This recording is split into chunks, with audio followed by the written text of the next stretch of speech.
This is Chaos Theory and Cosmic Chisme, where we put the chaos into theory and spill the tea about the connections between us, nature, and everything in between. So join us in unraveling the cosmic secrets and coincidences we just couldn't ignore.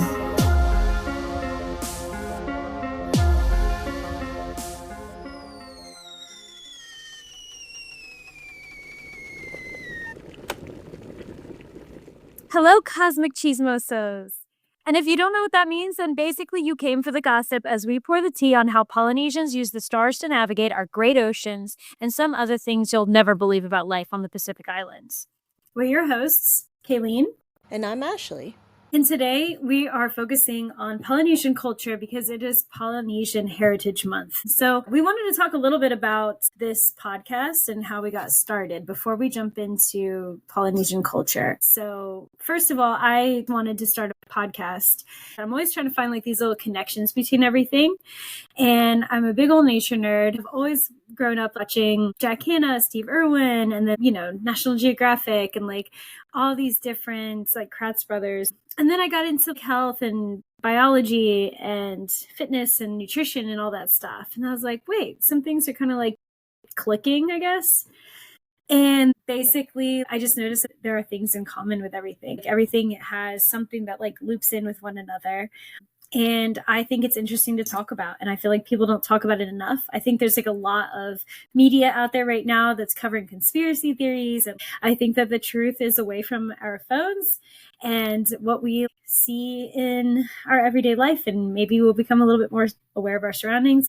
And maybe we can help connect those dots for you. That's right. And Kaylene and I have known each other pretty much half our lives. We've been best friends since 5th grade. So we know each other pretty well. And just some of the things that have connected us together as best friends was that we both had moms of different heritages. And so my mom is Puerto Rican and Ashley's mom is Filipino. Mm-hmm. And as we discussed over the many, many years of our friendship, we have a lot of things in common. And we are the victims of a lot of things in common. We have the best of both worlds, yes. Which has many positives, but many negatives as well. It can get really confusing. It can. Culture clash, all of that. Yep. And so if anybody knows anything about connections, it's us. Exactly. We are straddling the line of American culture and what the American dream is and what we're supposed to be pursuing, and the cultures in which we come from, which happen to be pretty family oriented and a bit different from like maybe traditional American culture. So we're here to kind of dive into all of it and dive into the constant dichotomy that we live in and experience. And maybe some of you all will relate, and maybe some of you all will be interested in this perspective of things. Oh, yeah. So Pacific Islander Heritage Month. Yeah. So we are focused on community cultures. We're also focused on the community that we build with this podcast. We want to hear from you in the comments. We want to hear from you on our socials. To start us off, we are going to jump into the Pacific Islander culture. So I have 4 Hawaiian proverbs to start. The first one is no task is too big when done together by all. Make every person, place, or condition better than you left it. The land is a chief. Man is its servant. Recognize others, be recognized. Help others, be helped. Such is a family relationship. I thought those were beautiful. That is beautiful.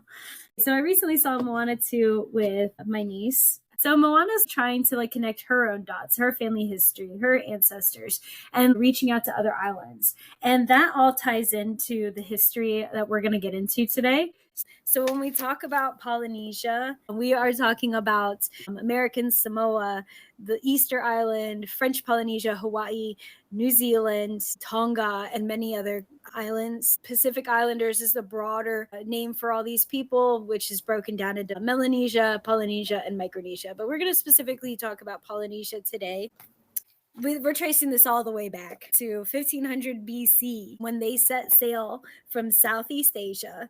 One of the reasons why they were willing to travel and set sail and take that big risk was due to overpopulation. So they wanted to see what else is out there, what other lands they could populate, and huge groups were leaving Southeast Asia, and they were like, let's figure this out. There's got to be some stuff out there. So 1300 AD, they started to slow down their travels. So there was a huge chunk of time where they're like sailing around, navigating the islands, navigating the ocean, just like learning about the populations of things like fish and birds and learning all these patterns. So then finally around 1300 AD, they started to settle in, create those subcultures like what we just talked about with Polynesia. And they used these double-hulled canoes that they call wa'akalua. So that was what kicked off the plot line to Moana 2. She's like, we've been settled here for so long. Who else is out there? There's got to be more of us. You know, like, where did our ancestors come from? So this is what we're talking about. This is the plot line. So one of the little nods to Polynesian culture that I loved in Moana 2 was that she like put her hand up against the sky and blocked out the sky with 4 fingers, and she could see the stars and what direction they were heading. And that in itself was like a tactic that the Polynesians used to navigate the oceans using the stars. And I believe that they even had their own like little star charts that they made where they could just like hold it up to the sky and they like could see the lines and how things would cross over, because they didn't have maps. They didn't have all this technology that was maybe present in other cultures back then. But what they did have was an understanding of the sky. So they noticed early on that like the sunrise and the sunset, sunrises in the east, sunsets in the west, they would pay attention to the rising and setting constellation star patterns. They separated the sky into quadrants, just like the same way that we sort of like try to divide up the globe into hemispheres. So you have the Kona, Ho'alua, Ko'alau, and the Malinus quadrants. And in those quadrants, they were able to recognize certain constellations, which, man, we'll be butchering all this stuff if we go into all the constellations, but they had their own names for each constellation over the horizon. Once they learned the star patterns, I mean, they did focus on the North Star, like what we know as the North Star. The North Star is called Hokupa'a. And I definitely destroyed that pronunciation. Hokupa'. And then just a fun little fact, because on this podcast, we definitely dabble in the horoscopes and the zodiacs and all that stuff, astrology. You'll hear us mention it quite a bit. And one of the things that I thought was interesting is that Maui's Hook, one of the constellations that they reference, is in Scorpio. And Really? yeah, it's in Scorpio. So I am just interested in putting a pin in that, and maybe we'll see if it comes back up later in our episodes as we talk about water signs, as we will. We'll talk about zodiac stuff for sure. So in addition to star navigation, they use bird migration as well. They would pay attention to some of the flight patterns of like the local bird population, and that would help them. But they would follow these birds for like 190 kilometers. They would also use cloud formations. So certain cloud formations can signify land. And if they're like a low-hanging mass, they can reflect tall land masses like mountains from the islands. They also use the color of the ocean, so like deep, darker colors, obviously deeper ocean, and then of course as the ocean gets lighter, you're getting closer and closer to land. Not only did they pay attention to the colors of the ocean and how they changed, but they could also identify ocean swells and wave patterns. They noticed everything. There wasn't anything that was getting by on these folks. They'd also pay attention to like different fish migration patterns as well. They could tell what fish like were closer to the shore.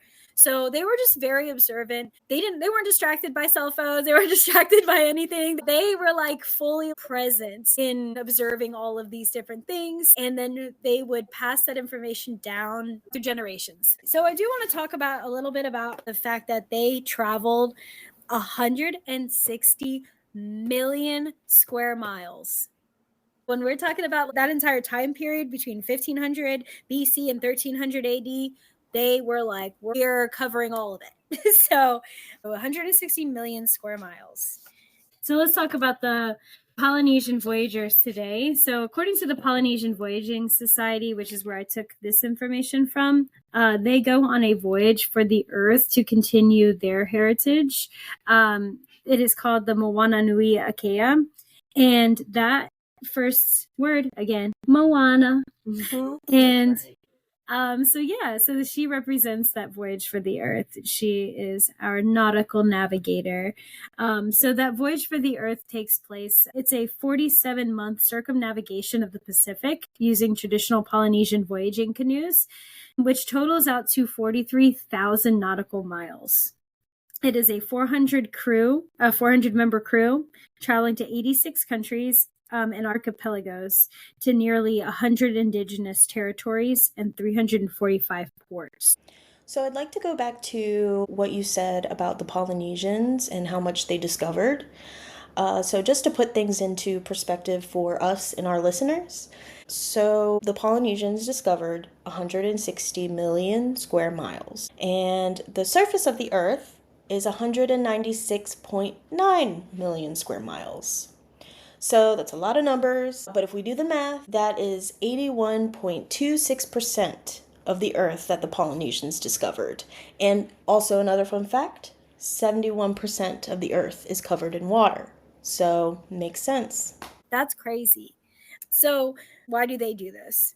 For one, tradition, like I've mentioned, they want to keep all this stuff alive. These are great skill sets to have. They don't want to lose this in their culture. I mean, it's just a gift. I mean, yes, we have all this fancy technology and all this stuff like that, but what a superpower to be so in tune with nature that you can just look at the stars, look at the ocean swells, pay attention to fish and birds, and you're just like, yeah, I know where we are.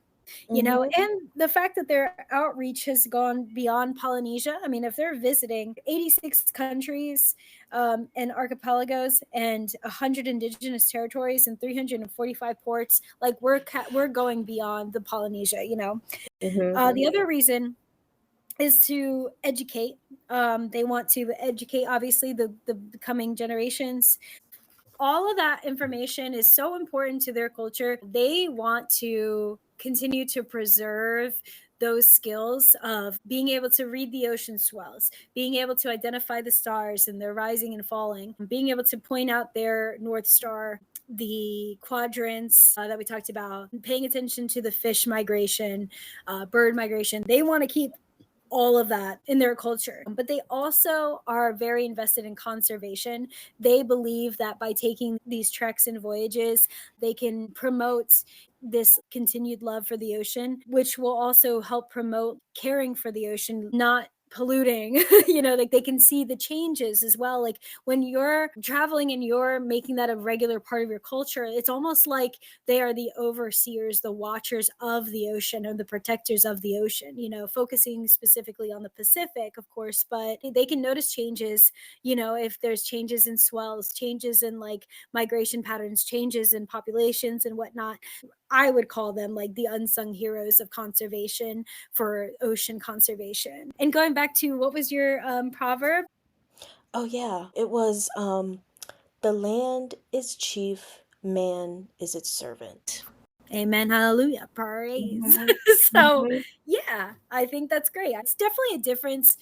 There's such a difference in mentality between the people of Polynesia, where they're like, no, we're going to live and intertwine ourselves with nature. We're going to work in synchronicity with nature. We're looking at the ocean, we're looking at land, we're looking at populations as like we are part of this. Whereas I feel there's a Western culture, or the colonist culture, really looks at things as like, can we dominate, how can we overcome? And I think that there's something to that maybe we'll talk about in a later episode.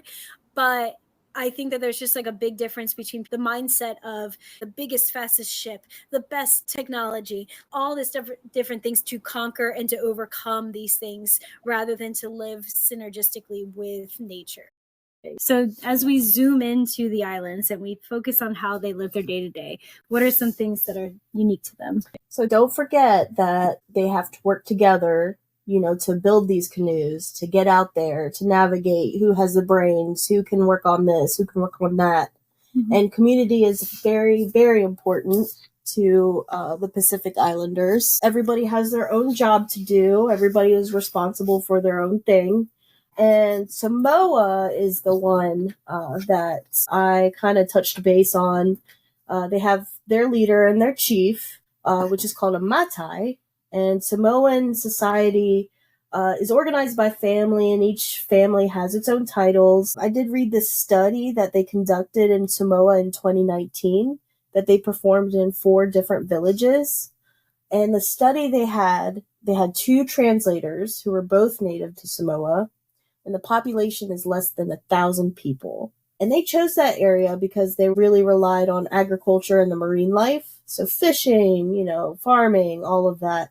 They depended on those things. And they interviewed different roles, such as the high chief, the farmers, fishers, and the healer, and also the housekeeper. So it's a total of 27 people, 12 women, 15 men that they interviewed. Oh. So this study was mainly for climate change, the negative impacts, and adapting to it. So some of these climate changes they have is flooding and erosion and drought, storms, the sea level rises.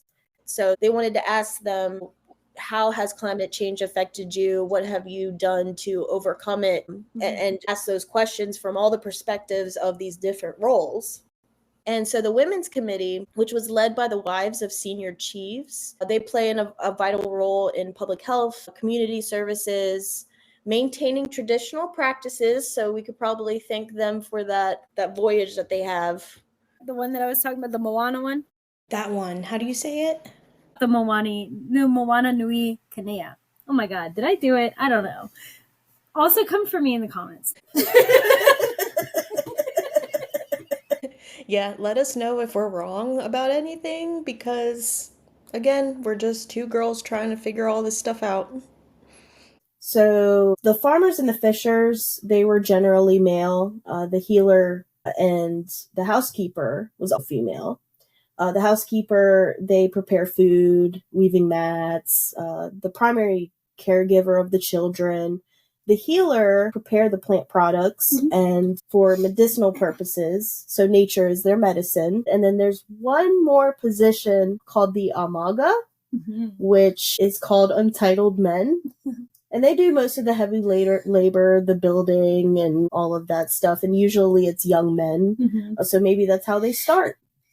But I think that's interesting that they chose like a very community-centric culture like that to choose the young men as called the untitled men, because I don't know, maybe that's like an early way to kind of put them in their place. Like, hey, this is not about you. And, that's true. And I didn't really look it up or anything, but is the high chief, was he an Amaga to start? Right. Maybe that's how he started. And maybe that's how they get them to focus on community. The community comes first. And when you are leading a group of people, I think this is interesting because if the untitled men are the ones who are becoming the chief, right. Because what if that's the foundation to becoming a chief is to be a part of the Amaga? Right. You know what I mean? It's no, you're a part of the system. You're a part of this community that is responsible for the most important things, Yeah, that's true. And I didn't even think of it like that. And another interesting thing about the Amaga is that not only do they do heavy labor, but they also help with ceremonial responsibilities. And they are also the law enforcement of the village. So they're police officers. And I also ran into this Samoan news article where it said that the Amaga are responsible for recovering bodies from a disaster or an accident. So I thought that was pretty interesting. So back to this 2019 Samoa study. The village healers specifically said, well, the medicinal plants, they were easy to find, but now can't find them anywhere. And now I have to go further and try to find new plants and see if that works.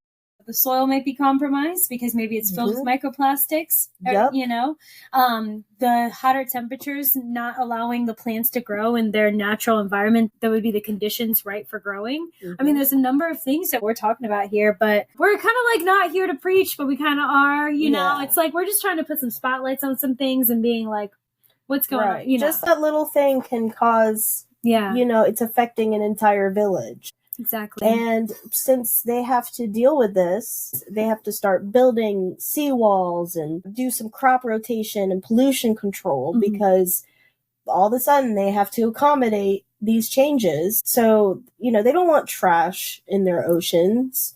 And the fishers and the farmers, the high temperatures, they have to adapt to that schedule now. So they have to work earlier and for shorter amounts of time. Specifically, the fishers, they work longer days due to the lack of fish. So they have to adapt to the heat, but they also have to try to work harder because of the lack of fish. Like, they got to bring home something. It's not like you can just go to the grocery store and go pick up what you need. It's like, I have to bring something home. Yeah. And I don't think, I mean, obviously the Western side, we don't understand that concept. Mm-hmm. You know, if we're hungry, we can go down the street, go buy something. Yeah. You know, but we then can go through a drive-through. We don't even have to barely interact with anybody to get that. I would assume that the reason why there's a lack of fish is because of overfishing, and maybe the waters themselves aren't sustainable for the fish.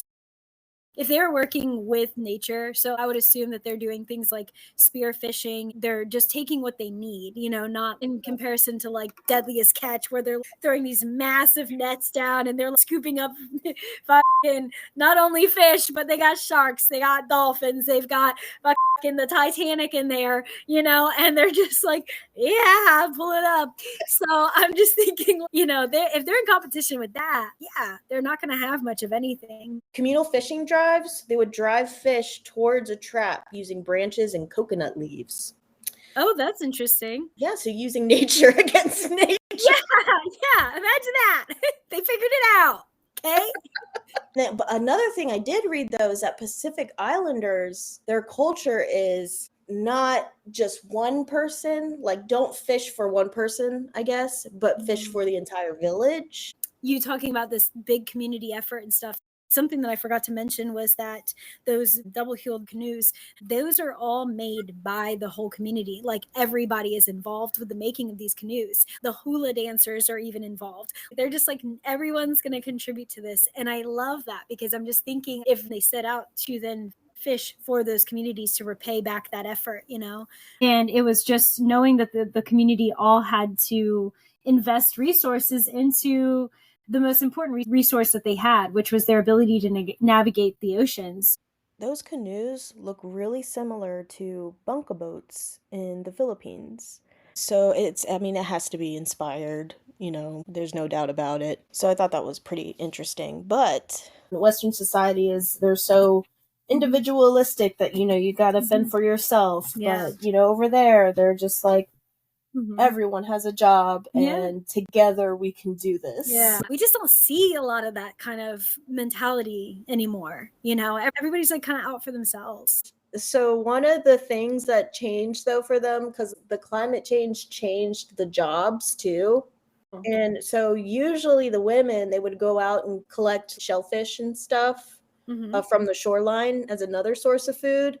Okay. But now it's too dangerous for them because of storms. And now, but the women too, though, they also have new duties like collecting and husking coconuts, food preparation, which I thought they already kind of did. Yeah. But apparently that's a men's thing. Really? Yeah. But now it's not, because of the climate change. And they also have to work on plantations too, because they have to let the men go out there so that they can gather more food, like the fish and everything. And one that I wanted to mention was one perspective they got from this study is of a female high chief. Ooh. It's like, so that role is usually filled by a male, but roles are changing, and so now women are starting to become chiefs. And she said in her interview, "We are doing good upkeep and making improvements to our coral reefs. We notice that it brings in more fish. That's what happens to the environment when you pay attention to it." Wow. Well, that's exciting. Yeah. Some of the reasons why I think we feel connected to this sort of culture is basically because we also come from the islands. Like, we both have moms that are from the islands. So my mom's Puerto Rican. While she wasn't born in Puerto Rico, she did live in Puerto Rico for some time. I've visited Puerto Rico, and some of these same sort of concepts translate to at least my culture, and just utilizing what we have and not being excessive in material things and technology and whatnot. We're very resourceful, and there's something about just like island life and culture in general that allows you to stop and slow down and pay attention to what's around us. Yeah, I agree. It definitely hit close to home for me as well. My mom is from the Philippines, and I've visited there a handful of times. I am a Filipina at heart. We do practice the culture here at home. If you look at a map of which islands are considered the Pacific Islands, you'll see that the Philippines is very close to that line, but it is not considered part of the Pacific Islands, but rather Southeast Asia.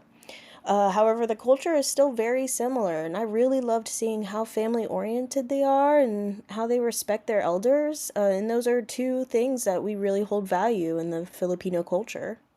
So, just some final thoughts about Polynesia. I want to see what zodiac sign we think Polynesia might be.